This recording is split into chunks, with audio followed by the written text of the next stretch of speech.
The chapel smelled like fresh lilies and polished wood. Soft music filled the room while guests whispered excitedly. I stood at the altar, my hands slightly shaking inside my gloves. Across from me was the man I believed I would spend the rest of my life with. His name was Calloway Pierce. He looked calm, confident, and handsome in his dark suit. For a moment, everything felt perfect. Our families were smiling. My aunt was already crying in the front row.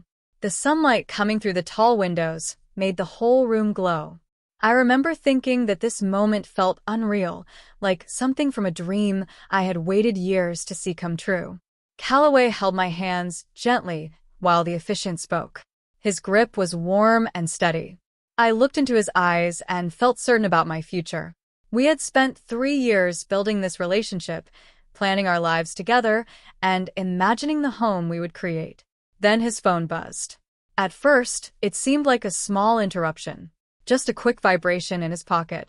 But Calloway suddenly went very still. His eyes shifted slightly as he reached for his phone. He looked at the screen for only a second, but I watched the color drain from his face. The confident man standing in front of me looked completely different in that moment. Something was very wrong. I quietly asked if everything was okay. He didn't answer. Instead, he stared at the screen again, like he couldn't believe what he was seeing. His hands slowly slipped out of mine. The guests started whispering, confused by the sudden pause in the ceremony. The officiant stopped speaking and looked at Calloway with concern. Calloway took a step backward. I remember my heart beating faster. My mind was racing, trying to understand what was happening. Weddings don't stop like this. Not in the middle of the ceremony. Calloway, I said softly. He finally looked at me, but his expression was filled with fear. Real fear. The kind you can't fake. Without saying a single word, he turned around and began walking down the aisle. At first, people thought it was a joke or a mistake. A few guests even laughed nervously. But Calloway kept walking. He pushed open the chapel doors and disappeared outside. The doors slowly closed behind him. The room went silent. Everyone stared at the entrance, waiting for him to come back. I stood there in my wedding dress, frozen, still holding the place where his hands had been just seconds earlier. 1 minute passed, then 5, then 20. Calloway Pierce never came back. The happiest day of my life had just turned into something I couldn't understand. I had no explanation, no answers, and no idea why the man who promised to marry me had suddenly vanished. At that moment, I didn't know that this mystery would follow me for years. My name is Maribel Vaughn, and this was only the beginning of my story. The strangest part about everything that happened that day is that, before the wedding, nothing about our relationship seemed broken. Calloway Pierce had always appeared thoughtful and steady. When we first met, it was at a quiet art gallery opening in Burlington. I was there with a friend, mostly pretending to understand modern paintings. Calloway was standing nearby studying one of the pieces like it held the secrets of the universe. When we started talking, he was warm, funny, and surprisingly easy to connect with. He told me he worked as an architect and had recently moved to Vermont for a new project. Our conversation that night lasted nearly 2 hours. After that, we kept seeing each other. Calloway had a calm presence that made people feel comfortable around him. He remembered small details about my life, like my favorite books and the way I liked my coffee. Sometimes he would bring me a novel he thought I would enjoy, or he would cook dinner and insist that I sit and relax while he handled everything. My family liked him almost immediately. My father once told me that Calloway seemed like a man who could be trusted with anything. Hearing that meant a lot to me.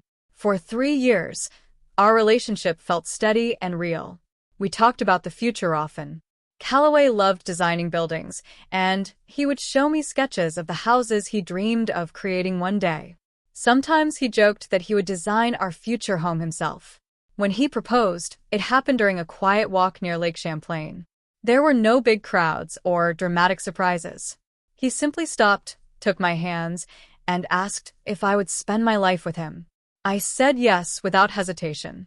Looking back now, though, there were moments that didn't fully make sense. Sometimes Calloway would receive messages on his phone late at night. When the screen lit up, He would glance at it quickly and then step into another room before replying. If I asked who it was, he would usually say it was work-related. At the time, that seemed normal. Architects often deal with clients and contractors at odd hours. There were also times when he seemed distracted. We could be having dinner together, and suddenly he would grow quiet, like something heavy was on his mind. When I asked if something was wrong, he would smile and tell me everything was fine. Once or twice he disappeared for several hours without much explanation. He would say he had an unexpected meeting or needed to check on a construction site. I trusted him, so I didn't question it too much. Love has a strange way of making warning signs feel unimportant. Whenever those small doubts appeared, I pushed them aside because the bigger picture always looked strong. Calloway treated me with kindness, respected my family, and seemed fully committed to our future. By the time our wedding arrived, I believed I knew everything about the man I was marrying. I believed there were no secrets between us. Standing at that altar, before his phone buzzed and everything fell apart, I thought our life together was just beginning. I had no idea that parts of Calloway's life existed completely outside the world I knew. Parts that would soon destroy everything. After Calloway walked out of the chapel, the room stayed quiet for a few seconds. No one seemed to understand what had just happened. The officiant looked at me, with confusion. My parents turned toward the doors, expecting Calloway to walk back in at any moment. Some guests whispered to each other, trying to guess what was going on. I stood there, still holding my bouquet, waiting. At first, I told myself he probably received an emergency message. Maybe someone in his family was sick. Maybe something serious had happened. That would explain the fear I saw on his face. But minutes kept passing. My maid of honor, Tamsin Corbett, slowly stepped closer to me. She squeezed my arm gently and asked if I wanted to sit down. I shook my head. I was still certain Calloway would return. Someone from the back of the chapel quietly stepped outside to check if he was coming back. When that person returned, they looked uncertain. "He's not outside," they whispered to someone nearby. That was the moment a strange feeling began to grow in my chest. The ceremony couldn't continue, so everyone moved around awkwardly. Guests stood up, stretching their legs and talking quietly.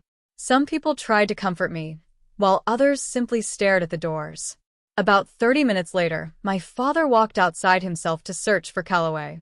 I could see the worry in his eyes when he came back. His voice was calm, but his expression told me something was wrong. "He's not in the parking lot," he said. The words felt heavy in the air. My heart started beating faster. None of this made sense.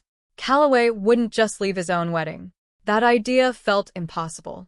Another hour passed. The music had stopped completely, and the beautiful decorations suddenly felt pointless. The guests were no longer whispering quietly. Now people were openly discussing what might have happened. Some thought he had a panic attack.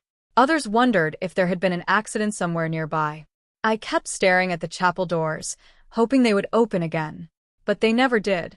Eventually, my mother wrapped her arms around me and guided me to a small room behind the chapel. My dress felt heavy, and my head was spinning with confusion. Something must have happened, I kept saying.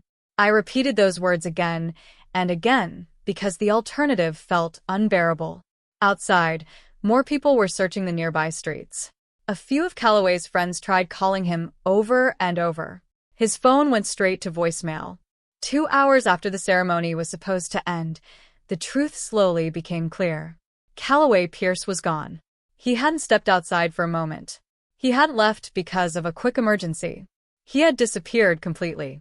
The guests began leaving one by one. Some offered quiet words of comfort, while others avoided eye contact because they didn't know what to say. By the end of the afternoon, the chapel was almost empty. I was still wearing my wedding dress when someone finally said the words no one wanted to admit. "The groom isn't coming back." That sentence felt like a door closing on the life I thought I was about to begin. At that moment, I didn't know that the humiliation and heartbreak were only starting. The days after the wedding felt unreal, like I was watching someone else's life fall apart. When I finally returned home, my wedding dress was still folded in the back seat of my car. I couldn't even look at it. Everything about that day replayed in my mind over and over again. Calloway's face turning pale, his hands slipping away from mine, the chapel doors closing behind him. The first thing I did was try to call him. His phone went straight to voicemail. I tried again a few minutes later. The same result. By the next morning, I had called more than 20 times. There was still no answer. I drove to his apartment hoping to find some explanation waiting for me. Maybe he had left a note. Maybe something serious had happened that forced him to leave suddenly. But when I arrived, the place looked strange. The blinds were open, and the lights were off. When I knocked on the door, no one answered. After waiting for several minutes, I tried the handle. It was locked. Later that day, one of Calloway's co-workers told me something that made the situation even more confusing. Apparently, he hadn't shown up at work either. No one had heard from him since the morning of the wedding. A few days later, the building manager at his apartment called me. Calloway had ended his lease. Most of his belongings were gone. It felt like he had planned to disappear. That realization hit me harder than anything else. If he had planned this, then the wedding had meant nothing to him. All those promises, all those plans we made together, maybe they were never real. Soon the rumors started. Our town was small, and people loved talking about strange stories. The news of the groom who ran away during his own wedding spread quickly. Some people tried to be kind when they spoke to me, but I could still hear the curiosity in their voices. Others weren't so careful. I overheard people whispering in grocery stores and coffee shops. They tried to keep their voices low, but the words still reached me. Maybe he found out something about her. Maybe he realized he didn't love her. Maybe he panicked at the last minute. Every rumor felt like another small wound. The worst part was the silence from Calloway. If he had called even once to explain, things might have been different. But days turned into weeks, and weeks turned into months. Nothing. Eventually, I stopped trying to contact him. Not because I stopped wanting answers, but because the constant waiting was destroying me. The embarrassment followed me everywhere. People would recognize me and remember the story.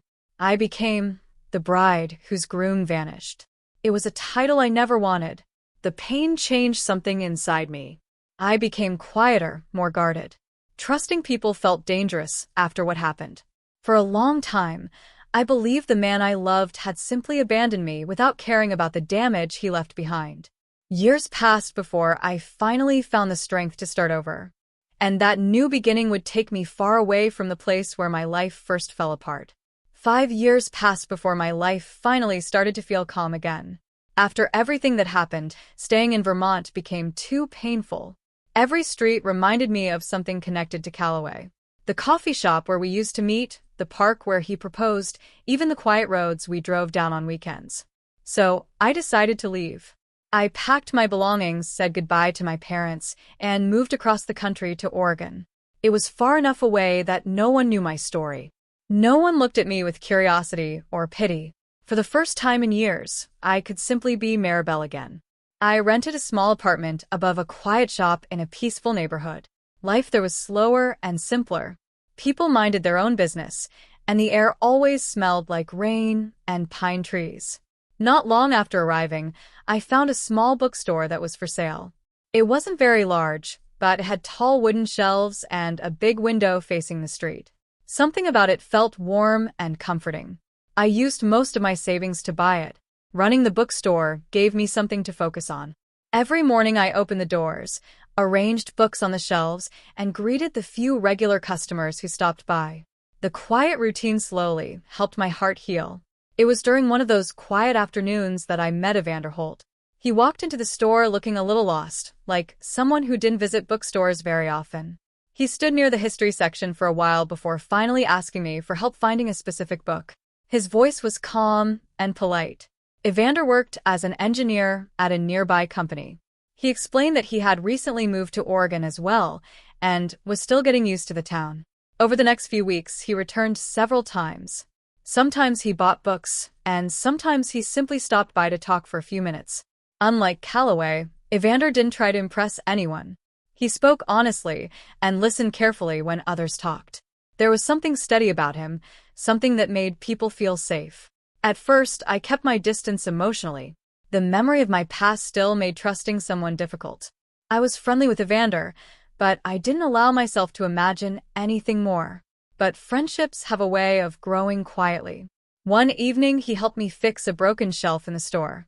Another time, he brought coffee during a rainy morning when business was slow.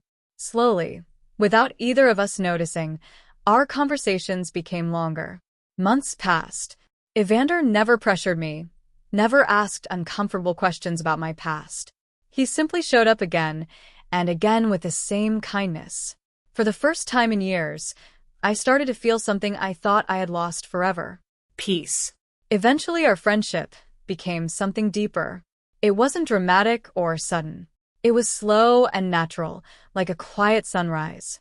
One evening, as we were closing the bookstore together, Evander looked at me and smiled. In that moment, I realized something surprising. After years of heartbreak and mistrust, my heart was beginning to open again. And this time, everything felt different. Over time, my life settled into a peaceful rhythm. The bookstore kept me busy, and Evander slowly became the most reliable person in my life. He never rushed anything between us. Instead, he allowed our relationship to grow naturally. Sometimes we spent quiet evenings talking in the bookstore after closing. Other times we walked through the nearby park, sharing simple conversations about work, books, and everyday life. What made Evander different from anyone I had known before was his honesty. If something bothered him, he spoke about it calmly. If he made a promise, he kept it. There were no mysterious phone calls, no sudden disappearances, and no confusing behavior. At first, I still carried fear inside me. My past had taught me how quickly happiness could disappear. Even when things were going well, a small voice in my mind reminded me of the chapel in Vermont and the man who walked away. But Evander seemed to understand my hesitation without me having to explain it. He never pushed me for answers about my past. He simply stayed patient. Months slowly turned into years. During that time, Evander became more than just someone I cared about. He became my closest friend, the person I trusted most. One evening, after we had finished closing the bookstore, Evander asked if I wanted to take a walk. The sky was clear, and the streets were quiet. We walked through the small park nearby, listening to the sound of wind moving through the trees. When we reached a wooden bench near the lake, he stopped.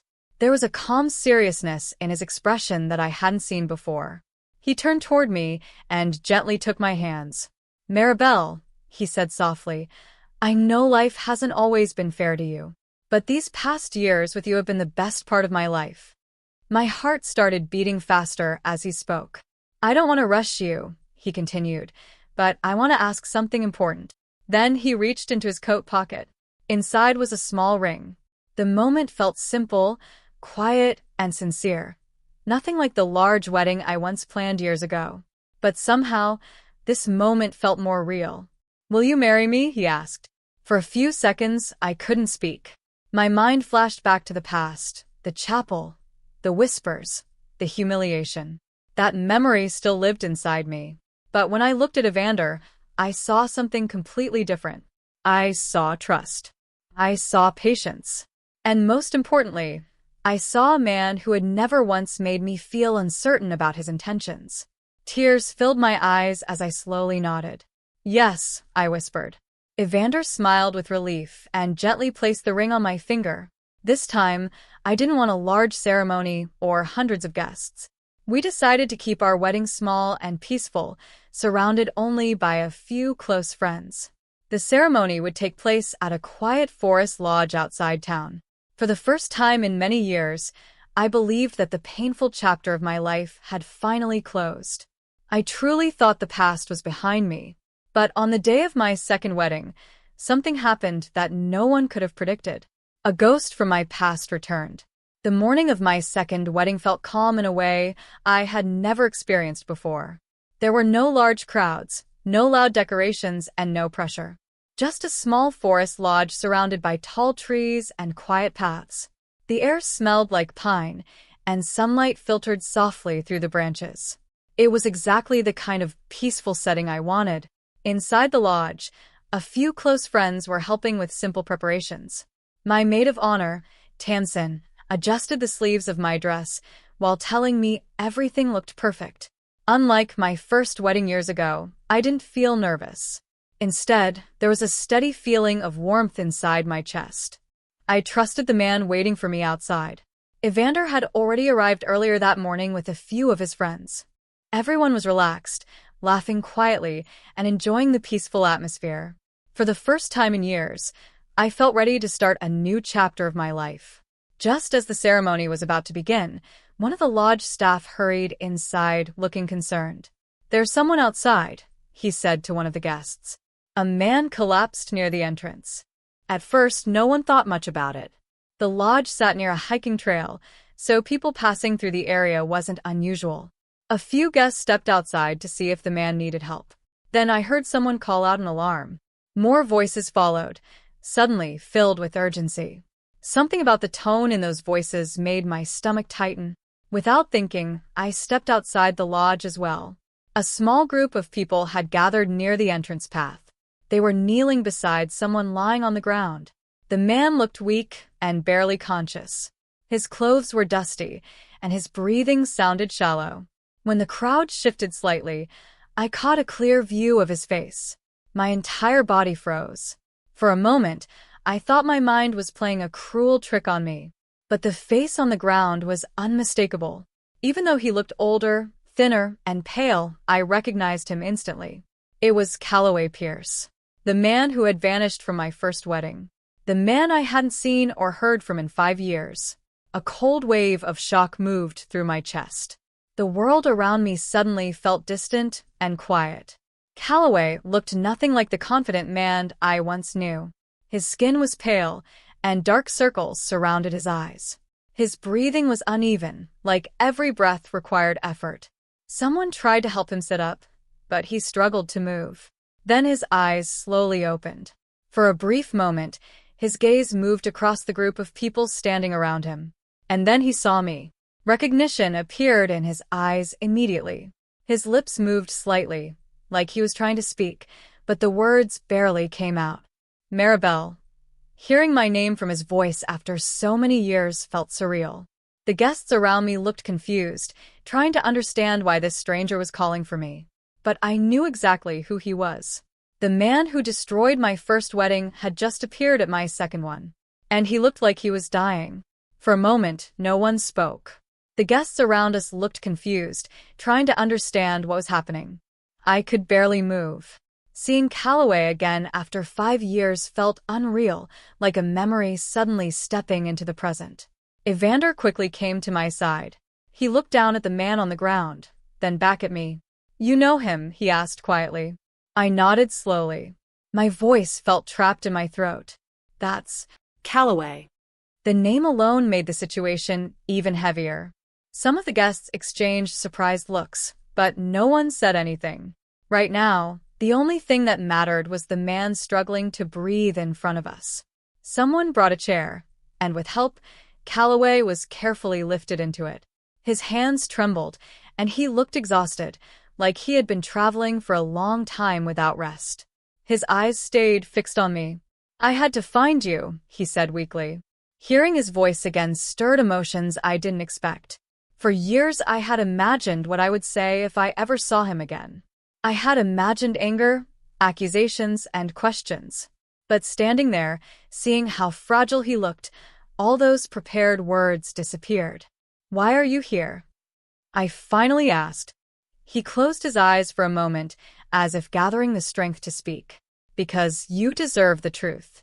The guests around us stayed silent, sensing that something serious was unfolding. Calloway took a slow breath. "On the day of our wedding," he said, his voice barely steady, "I received a message." I felt my heart tighten. "What message?" I asked. His hands shook slightly as he continued. "It said that if I married you, you would be killed." The words landed heavily in the quiet air. At first, they didn't even make sense to me. Calloway looked down for a moment before continuing. "The message came from a man named Gideon Harrow," he said. "Years ago, before I met you, I worked on a financial project connected to one of his companies. At the time, I didn't realize what kind of people I was dealing with." He paused, struggling for breath.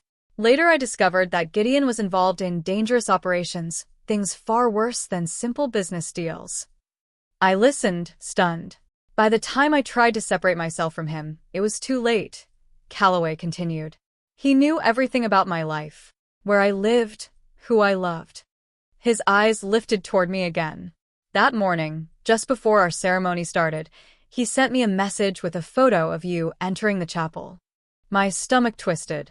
The message said that if I went through with the wedding, you wouldn't survive the day. Silence spread through the group again. I didn't know what else to do, Calloway said quietly. If I stayed, you could have been hurt. So I walked away. My mind struggled to process everything I was hearing. For years I stayed hidden, he continued. I spent that time trying to gather evidence against Gideon and the people connected to him. He looked exhausted, but his voice carried regret.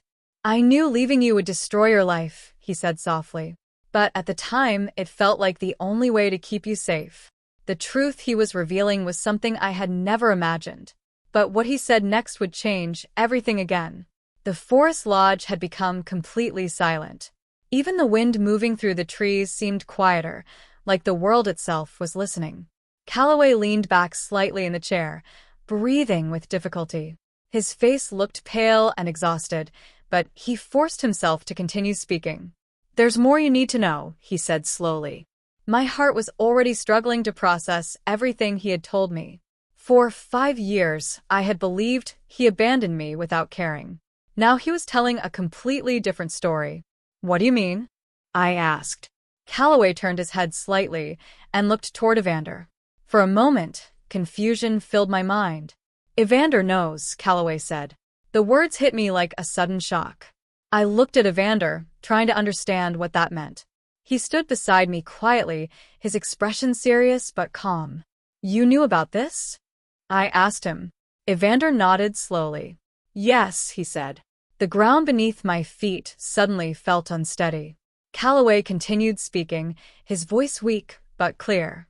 A few years after I disappeared, I began working with people who were trying to expose Gideon Harrow, he explained. We needed someone on the outside who could help gather evidence safely. His eyes shifted again toward Evander. That's when I met him. My mind raced with confusion. Evander finally spoke. Calloway contacted me through someone I trusted, he said. At the time, Gideon's operation was still active. The authorities needed proof before they could stop him. Evander paused briefly before continuing.